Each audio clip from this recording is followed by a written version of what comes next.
l'ennemi. Un homme au fond d'une oubliette mène une douloureuse introspection pour savoir ce qui l'a conduit là. Mon long fleuve tranquille a finalement lui aussi ses écueils, ses tourbillons et remous. J'avais fini par croire que tout cela n'était qu'une légende, que le malheur n'était qu'un mythe que les plus fatalistes d'entre les hommes se racontaient pour, pensais-je, vivre un bonheur perverti, un auto-apitoiement jouissif. Mais je me trompais. Je suis au bord de la folie. En un an j'ai vu tout mon empire s'effondrer.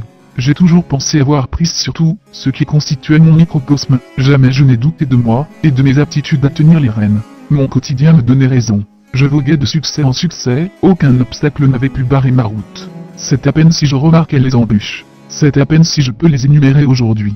J'ai toujours cru contrôler mon devenir depuis ma plus tendre enfance. Tout cela n'était qu'un leurre, une bulle d'hypocrisie dans laquelle mon entourage m'avait enfermé, non pas pour m'empêcher de voir toute l'hostilité du monde. Dans mon entourage il n'y a pas vraiment de reste du monde, nous gravitons tous autour de notre nombril, mais pour sciemment faire abstraction de tout ce qui ne comptait pas, des broutilles sans importance, qui ne méritaient qu'on s'attarde à les considérer. En dehors des gens de mon clan, il n'y avait que des paramètres ajustables. Je suis Hubert Jean de Cachalou, duc du Bégaudet.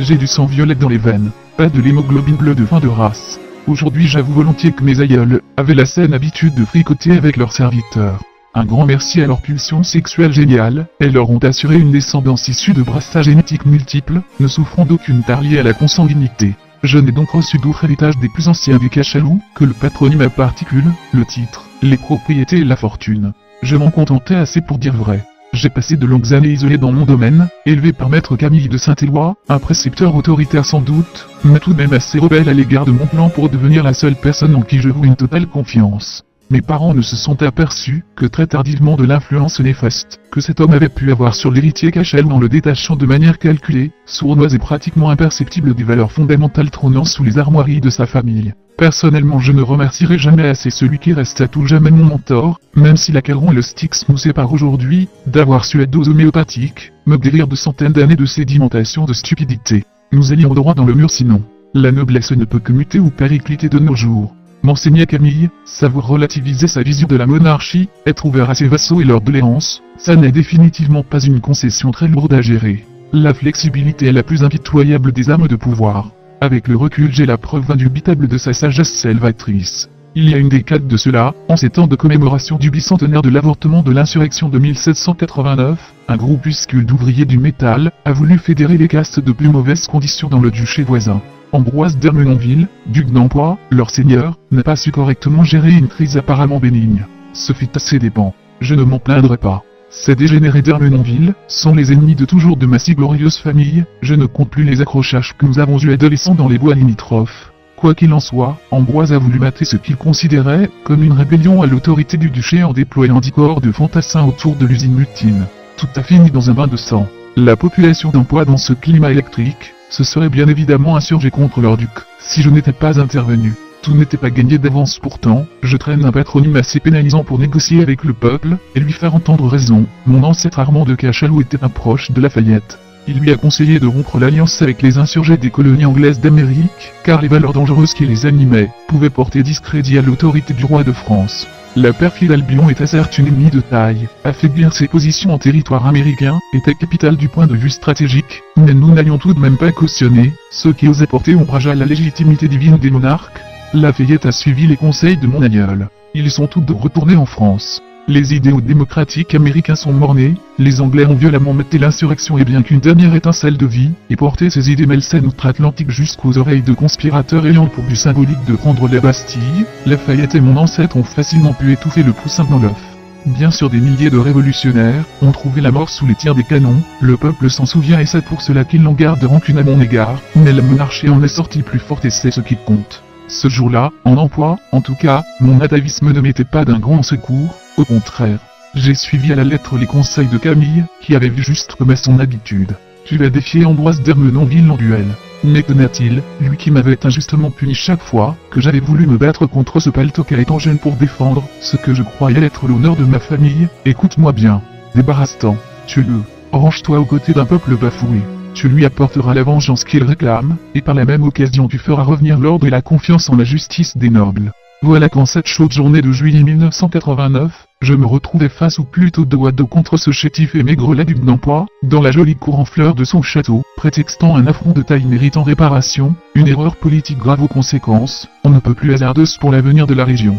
Je m'en vais défendre l'honneur de la monarchie qui ne mérite vraiment pas un représentant aussi incompétent que vous, lancai-je sûr de moi, récitant la prose de Camille. Le duc d'Amboise avait relevé mon défi, puisque le code de l'honneur ne lui laissait pas d'autre alternative. Mais ce n'était pas de gaieté de cœur. Voilà que ses jambes flageolaient, que ses dents s'entrechoquaient, qu'il transpirait d'effroi. Je suis avant tout le représentant de Dieu dans ce duché. Trouva-t-il la force de répartie de me postillonner, alors qu'il n'arrivait pas à se convaincre lui-même et que l'arbitre, après avoir consulté les 2 témoins, nous invitait à compter 10 pas. Je ne me souviens que de la dernière enjambée. Je n'étais pas particulièrement porté sur le duel, bien que Camille m'en ait enseigné toutes les techniques et les ficelles, la règle d'or selon lui étant bien sûr de les éviter. J'étais mais confiant. Je dégainai machinalement mon portable, l'allumai, pressai sereinement du pouce les 5 digits du PIN code, qui en désactivait le cran de sécurité, puis d'un bond me retournai. Je tendis la main en direction d'Ermenonville, qui me tournait toujours le dos.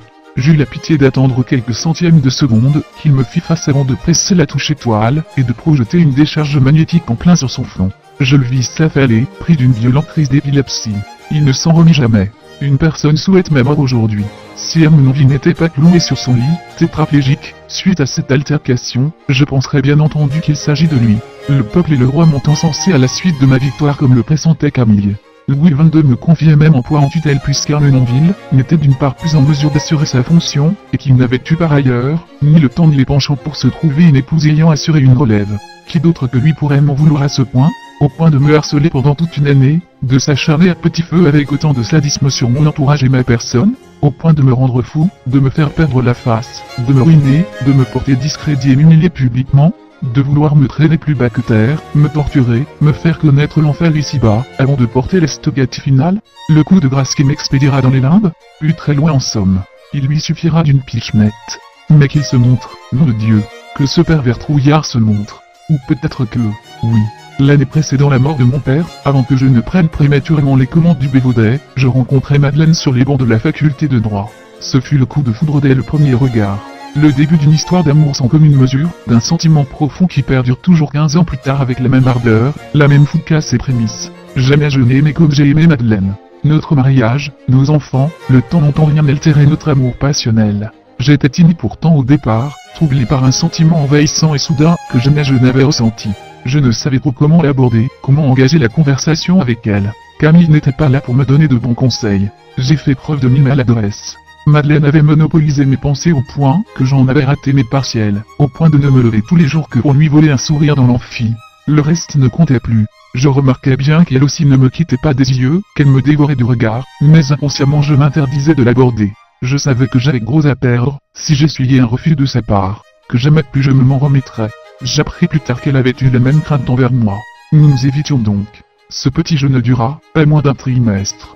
Jusqu'à ce qu'un petit arriviste de bourgeois parvenu se montrant un jour, un peu trop entreprenant, ne me pousse à réagir vivement. Il lui avait offert un bouquet. Elle l'avait suivi pour me rendre jaloux. Oui c'est ça, il se peut très bien que ça soit ce gars qui me persécute. Il aurait toutes les raisons de m'en vouloir à ce point. Je lui ai pris un joyau inestimable. Non, non, je délire. J'essaie encore de me donner bonne conscience. Je n'ai que des ennemis au dehors. Des vrais pas des ennemis de pacotille. Un amoureux transi ne m'aurait jamais séquestré, dans cet endroit sombre et puant. Après avoir planifié ma déchéance, l'enlèvement de mes enfants et celui de ma femme, ça fait plusieurs mois que je suis dans ce caveau sombre et humide. Mes forces s'amoindrissent de jour en jour. Les blessures physiques de m'infligent mes chaînes, ne sont rien en comparaison des tortures morales, dont m'accablent les questions sans réponse qui me hantent. Me torturent jusqu'au sang. Je pense à en crever. J'en vomis. Mais je n'ai pas le moindre élément de réponse. Non. Je me donne bonne conscience à nouveau. J'en ai trop. Je n'ai que des ennemis au dehors. J'entends ce bâtard poindre quand l'envie sadique le tenaille. La porte s'entrebâille et il me jette une cuvette de nourriture avariée, grouillant de vermine en pleine face. Je n'ai pas le temps ni la force de le voir. Le filet de lumière, derrière lequel ce fumier se cache, m'aveugle douloureusement. Depuis peu je ne tente même plus de deviner sa silhouette. Il s'enfuit toujours, le lâche, dans un rire tonitruant, me laissant dans cette geôle infectée fétide. Je dois replonger dans mes songes. Horace Le Corbusier, cet entrepreneur que j'ai habilement plumé. Ce con qui ne s'est jamais douté de rien. Jusqu'au dernier moment. Ah, mais quel novice. Cachalou Corporation suivant les plans de Camille, n'a fait qu'une bouchée de son affaire. Nous jouions au golf ce jour-là. C'est au 18e trou que je lui ai annoncé que j'allais mener une opéra inamicale sur sa société. Il ne s'est jamais assez méfié de la petite entité offshore qui ne lui avait jamais apporté que des avantages sonnants et trébuchants jusqu'alors. Une entité qui avait pris du poids dans son capital, et sur laquelle il ne se posait plus la moindre question. Je suis devenu associé minoritaire en parallèle. Ce jour-là, j'ai posé carte sur table. Il n'a compris que trop tard que sa petite entité offshore était à moi et qu'il venait de perdre tout pouvoir. Je le débarquais sur le champ, alors qu'il l'envoyait d'un peu médiocre, sa balle se perdre dans un bosquet hors du green. Des dizaines d'autres spectres du même acabit viennent me hanter dans mon sommeil. Mais sont-ce des rêves au moins? L'obscurité me rend fou. Je ne sais plus si je dors ou si je suis éveillé. Je n'ai jamais fait preuve du moindre remords. Je n'ai jamais pris conscience du mal que je pouvais leur faire. Ces hommes que j'ai blessés peut-être, sans doute, me reviennent. Ils défilent dans la pénombre. Je passe en revue cette armée d'anonymes que soudain je reconnais. Ils montent à la barre et je mène leur procès. L'un d'entre eux. C'est l'un d'entre eux le fautif. Parfois je doute et je me vois sur le banc des accusés. Mais je me ressaisis. Il ne me fera pas me sentir coupable de ce qu'il m'arrive. Je ne suis pas mon pire ennemi. Ça n'est pas ma faute. Mais déjà je pense trop loin. Honte sur moi, j'envisage mon implication dans cette histoire, j'envisage d'être au cœur même de cette conspiration. Je suis faible. Il a gagné. Il a gagné parce que maintenant je le réalise. Il pourrait être n'importe laquelle des personnes qui m'ont côtoyé. Toutes Maïs, toutes ont raison de me rire. Il a gagné car je ne suis plus rien maintenant alors que j'étais tout. Il a gagné car il est devenu tout alors qu'il n'était rien. L'homme qui du fond de son oubliette mène cette douloureuse introspection pour savoir ce qui l'a conduit là, se trompe cependant. Il ne trouvera aucune réponse en lui et finira par se noyer dans un flot tumultueux, émulsion de doute, interrogation sans réponse, désir de rédemption et délire paranoïaque. Ne sachant plus trop bien s'il rêve ou s'il est conscient, il finira par en conclure qu'il est mort, qu'il se trouve au purgatoire, que personne ne l'a séquestré, mais qu'il n'a plus qu'une âme en transit, expiant ses fautes dans cette terrible épreuve, qu'est le constat d'une vie finie dont il faut faire le bilan. Il souhaitera de toutes ses forces dans son délire que ses fautes lui soient pardonnées pour qu'il ait enfin accès au paradis. En vain, la réalité est bien moins romantique. 1er octobre 1981, faculté de Versailles, alors que l'héritier Cachalou entre dans l'amphithéâtre où il s'apprête à suivre un cours magistralement inintéressant, il croise la trajectoire de Madeleine. Collision astrale. Le temps semble s'écouler au ralenti. Échange de quelques regards. S'instaure alors un dialogue que l'on pourrait qualifier d'inconscient, ou plutôt d'invisible entre les deux protagonistes. Oui, invisible est le terme adéquat, inconscient n'est pas correct. Le duc et sa future épouse sont pleinement conscients de ce dialogue, ils s'identifient clairement comme deux entités communicantes. Leur raison ne contrôle pas les mécanismes de leur communication, voilà tout. Tout cela est maladroit. Ça se passe à tâtons. Le motif est bien simple. Leur cerveau manipule pour la première fois des outils de communication, dont ils ne soupçonnent pas l'existence. Tout est de l'ordre de l'instinctif. Ému, le duc transpire. Son rythme cardiaque s'accélère. Certaines glandes exocrines sudoripares situées sous ses aisselles se mettent alors à sécréter des centaines de phéromones, qui se retrouvent par effet de sudation projetées dans le milieu ambiant. Les cavités nasales de Madeleine, tapissées de pas moins de 50 millions de terminaisons nerveuses olfactives, subissent un bombardement intense de ces messagers biochimiques. Parmi ces terminaisons, Madeleine possède 350 types de récepteurs olfactifs, dont 5 sensibles aux phéromones. Quelques-unes viennent s'y ficher, s'y emboîtant parfaitement comme s'il s'agissait de clés spécialement prévues pour ces serrures. L'influx nerveux remonte les canaux de réception, et informe l'hypothalamus de Madeleine, siège de ses comportements sexuels et relationnels, d'une certaine forme de prédisposition biochimique du duc en faisant un partenaire idéal pour la reproduction. L'organe voméronasal de la jeune femme se met alors à envoyer des messages à son système limbique. Très rapidement ses parois vaginales se lubrifient et évacuent des phéromones spécialement exocités pour apporter une réponse à la question implicite, mais néanmoins assez directe du jeune cachalou. Elle se retrouve dans le milieu ambiant par centaines. Le langage olfactif, bien que très puissant au niveau de ses conséquences, n'en reste pas moins un échange grossier et hasardeux. Il implique des pertinences. La plupart des hormones réponses vont se perdre et ne jamais atteindre leur objectif. Quelques-unes, le cas présent, sont tout de même aspirées par le duc. À leur échelle des courants phénoménaux, les ballottés les drainent vers des destinations inconnues. Alors qu'un groupe se perd à tout jamais aspiré dans les poumons de Cachalou, un second tourbillonnet heurte les immenses poils qui boissent ses muqueuses nasales. Mu à des vitesses folles, moins accélérées dans ces bois pileux par la force du courant d'air, que par de puissants champs électrostatiques, leurs trajectoires deviennent chaotiques. Certaines impactent les poils, s'y démagnétisent un instant avant de repartir dans une hystérie rotationnelle pour finir leur dernière danse dans un magma visqueux de mucus où elles s'immobilisent. Les dernières rescapées sont happées dans un opportun déséquilibre osmotique, qui guide maintenant leur course dans un gradient de décélération vers un immense entonnoir en approche au centre duquel se trouve une constellation de récepteurs. L'appontage s'effectue. L'hypothalamus de Cachalou est averti d'une certaine forme de prédisposition biochimique de Madeleine à former une candidate idéale pour la reproduction.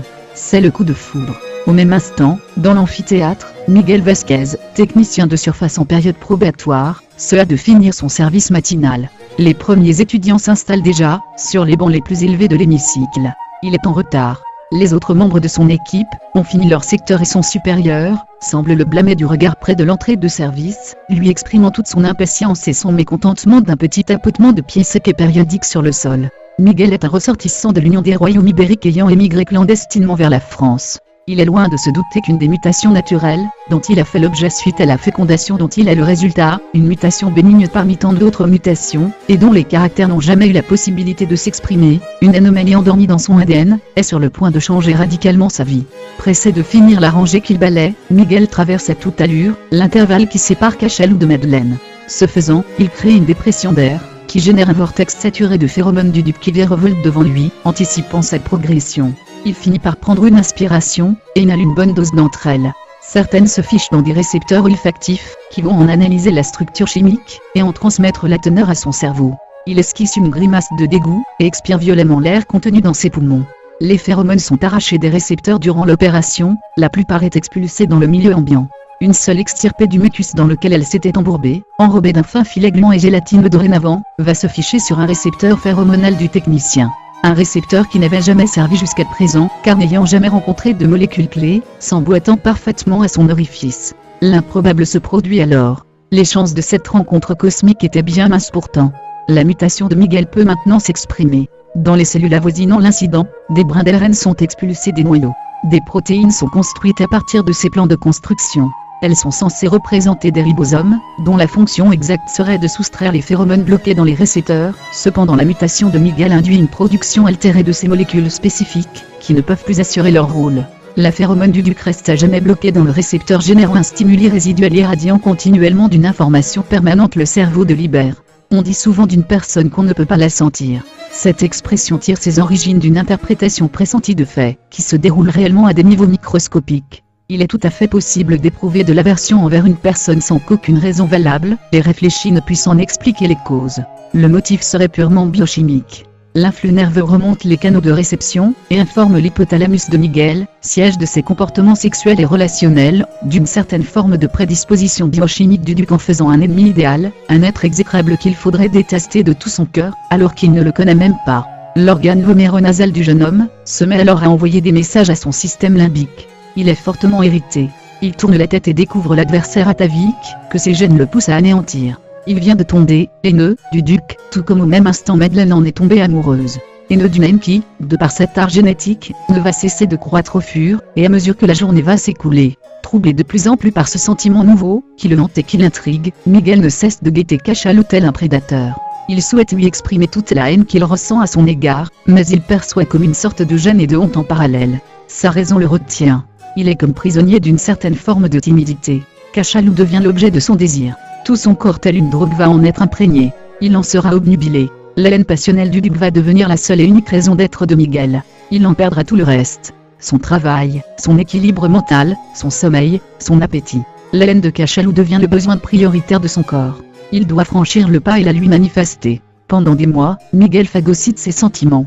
Ça le rend dingue. Sa raison l'emporte encore mais il sait qu'elle ne tiendra pas longtemps face à l'addiction croissante et la haine qui le ronge. Dans un premier temps, Miguel évacue toute cette rancœur sur sa propre personne. Il se laisse choir, se néglige, devient un vagabond errant en territoire inexploré. Il se mutile, se scarifie jusqu'au sang, jusqu'à en tomber inconscient. Ça le soulage. Ses pulsions l'abandonnent un instant puis ça repart de plus belle. C'est alors qu'il prémédite des plans d'approche. Plusieurs fois le duc le croise sans réellement le rencontrer. Sous diverses identités et fonctions d'ailleurs. Mais la timidité de Miguel est aussi forte que son désir inexpliqué de vengeance. Paradoxalement au bout d'un certain temps, la haine autrefois destructrice devient un moteur. Elle pousse Miguel à sortir de sa condition, à se surpasser pour pouvoir approcher l'être de plus en plus inaccessible que devient Cachalou au fur et à mesure qu'il vieillit et qu'il devient puissant. Vasquez est plusieurs fois, sous divers patronymes et apparences, l'employé de Cachalou. Une année s'écoule avant que ne cède l'édite de raison, que l'éducation de toute une vie avait pu construire dans son esprit. Un sentiment, aussi pur qu'il puisse être, se voit à un moment ou l'autre perverti, à force d'être ressassé, décortiqué et analysé par la culture des hommes. Vasquez sent le besoin de mettre en scène sa haine. Tel un timide amoureux, il va scénariser son idylle dans son esprit, et la ritualiser dans le réel. S'ensuit la sempiternelle dichotomie fétichiste de l'expression du désir. Il offre des présents de plus en plus somptueux à l'être élu, gage discret de toute la rancœur qu'il porte à son égard. Vasquez, travaillant aux cuisines du domaine du Bévaudet, empoisonne à petit feu tout le clan Cachalou. Le père n'y survit pas. La mère et d'autres proches le succèdent pendant toute une décade, sans que le duc ne semble en être affecté. Personne ne trouve rien d'anormal à ces disparitions en chaîne d'ailleurs, chaque survivant y trouvant un intérêt certain. Vasquez en éprouve pourtant une jouissance qui le contente bien assez. C'est alors que naissent les fils du duc. Vasquez les voit pousser comme des fruits prometteurs dans le verger de sa perversité. Il en prend le plus grand soin, pour que plus terrible soit leur malheur le moment venu. Au cours de l'année 1996, tout se précipite. Vasquez perd patience comme Cachalou, ne semble pas apprécier toutes ces attentions à leur juste valeur. Il décide de le faire brutalement tomber de son piédestal, sachant exactement quelle procédure imparable suivre. Au sortir de l'hiver, Camille de Saint-Éloi meurt des suites d'un stupide accident de chasse dans les bois du Bévaudet, atteint d'une balle mortelle en pleine tête. Du jour au lendemain, Cachalou Corporation se retrouve sans stratège à sa barre. Quelques erreurs décisionnelles grossières, un management approximatif, et une mauvaise campagne marketing, suffisent à détruire l'empire du duc. Il est ruiné en un semestre, spolié et humilié dans son fief et à la cour. Vasquez exulte. Il décide d'en finir. Il kidnappe Cachalou 2 mois après avoir séquestré sa femme et ses enfants, juste après lui avoir laissé le temps de souffrir de leur rapt sans en demander la moindre rançon. Il le fait macérer toute une année enchaîné dans une geôle obscure en compagnie de leur dépouillant décomposition. Quand la lumière sera, pense implacablement Vasquez, au bout de notre calvaire, il n'y aura plus de place pour ce doute qui me taraude. Je serai sûr enfin que nous partageons des sentiments réciproques. Ma vie serait fichue s'il en était autrement.